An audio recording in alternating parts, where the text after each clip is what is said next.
So guys, we're here with Out of the Blocks with Sheena Marie. Finally caught up with safety Mike Adams. He is very elusive, very hard to catch up to. He is a media favorite, obviously. This is what, your 14th season? 14th season. 14th season. What's the biggest adjustment that you've seen coming to Carolina as opposed to the other teams you played on? The most obvious for me is playing in the 4-3. You know, just adjusting to all the gaps and hole and the accountability that we have across the board, and which is a great thing, you know. And just fitting in. I'm not trying to control anything. I'm just here, you know. I'm here to give a helping hand to hoist up that trophy at the end of the year. Yeah. Do you notice that? Do you feel that a lot of the younger guys, because this is a pretty young secondary unit, in Daryl Worley and James Bradbury, do they come to you a lot for guidance? Well, we do talk. I mean, obviously, they don't come to me every day. It's not overwhelming. The main thing about it is, like, it's not just football stuff. It's life skills. You know, that's important. Ask me about life and things that have been going on, and I think that's important. Not just looking at things from a football perspective, or just helping them on the field. It's just off the field too. So I do talk to them guys, and they listen, and that's the main part about it with young guys. Some just don't listen, they're stubborn, but they're not like that. They're welcoming everything, and they're like sponges, taking everything in. Right. And without getting into a lot of detail or taking the focus off of football, with the things off the field that the team and just the league as a whole have experienced, have they come to you for kind of a little bit of guidance on how to stay focused and block a lot of those things out off the field? No, I think they know that already. You know, right. Especially because the older guys are leading by example. You don't see us older guys, you know, indulging or being disrespectful in any type of way or yelling things out, and so they're following. Right. So it's a good thing, so we don't have to really tell them. Now, one of the things I will say, this is my second year covering the team, is that whatever kind of controversies come about, none of that stuff is in the locker room between players or between players in the organization. So I think this is a very tight-knit organization, which is all that more important with everything that's going on, that you guys are united.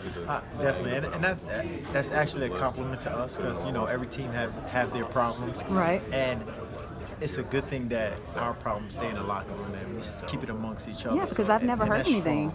That's strong. I've never heard anything.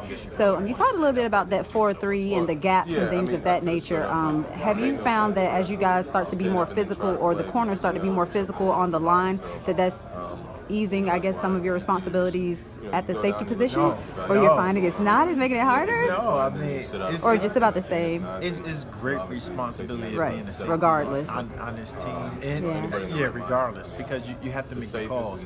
You have to get the corners on the right page. You have to be in communication with the linebackers. Like, everything is in sync, you know. So it's a big responsibility that safeties have. Yeah, so me and some of my friends, we call the secondary group the Rude Boys. You find that you have to bring a lot of attitude and swagger to that position? Oh, yeah, you have to. You can't be, as we would say, you can't get caught slipping. You know, so you gotta be on your P's and Q's. And you gotta be on point at all times. Especially being in a box, and sometimes you get caught out in space, you got to cover. You know, it's all different aspects of the game, so you just got to stay on point. And have a very short memory. Absolutely. That's what any defense. Busted play, you got to come back on and play like it never happened. Yeah, because, you know, if you think about it, the opposite team, they get paid too.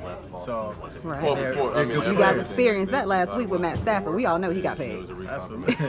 Absolutely. He got paid. So you guys are facing Carson Wentz. He's coming into this game with a 62% completion percentage.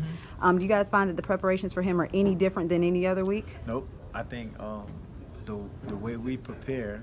Hey, Casey. Hey, I think the way we prepare, we're going to prepare the same. And our job is to minimize the big plays.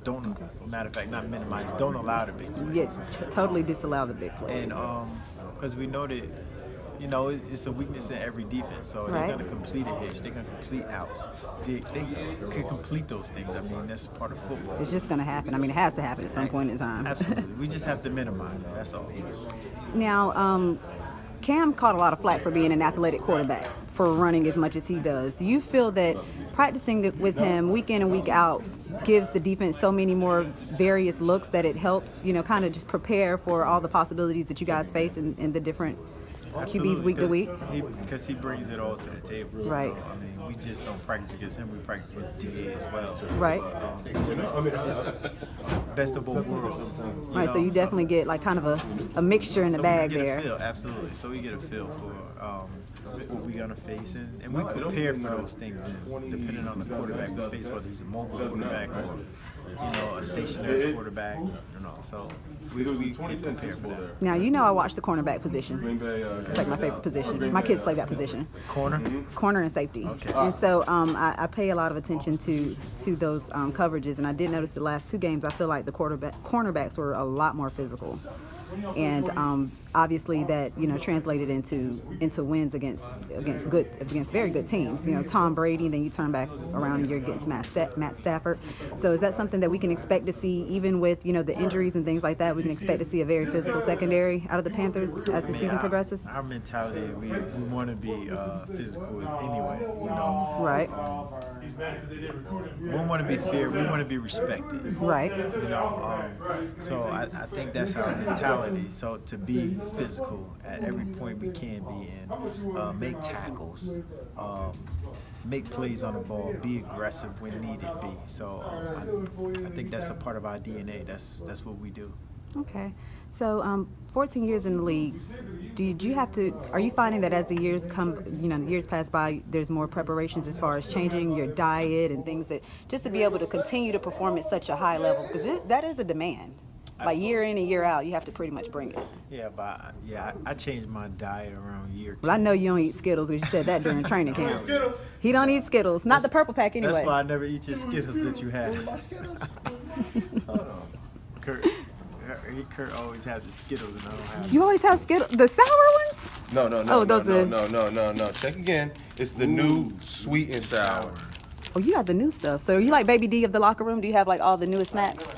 I've never heard of that. Yeah, I've never heard of that. You like the Baby D of the locker room? Baby D. No. I mean, I'm a junk food aficionado, and I've never even heard of those. I'm a big Skittles fan, and this is like a training camp special, like when those long days. I mean, everybody has kind of their thing to kind of get through it. You better have something to keep you awake. Okay. You gotta have something. So what are the top 3 artists you're listening to right now? Just to get ready for games. Do you listen to music to get ready for games, or kind of just get in your zone?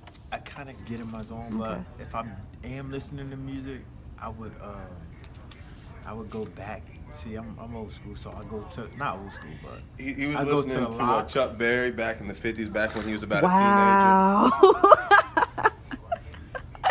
He's embarrassing me. He's embarrassing me. So I will be listening to the Locks. Okay. Dipset? Nah. Not too much Dipset. Okay. I like them though, but if I got something in there, I got the Locks. I got Fabulous. I could do a little Wale and Rick Ross. Okay, bit. but no mumble rap. Nah, none of that stuff. 50 Cent. 50 Cent. Okay. Well, I gotta have Jay-Z up in there. I noticed you didn't mention Biggie or Tupac. Who you got? Everybody's kind of the Biggie versus Tupac. You going Biggie? Well, you're from up north, so. Yeah, I'm Biggie. Okay. Okay, well, guys, thank you for sitting down with us and kind of chit-chatting. I know you're tired, ready to get out of here, but you kept your promise. Yep. So I can't fault you on that. And so maybe we'll catch up with you by the end of the season again. You're hard to catch. You got me. So good luck. Thank Thank you.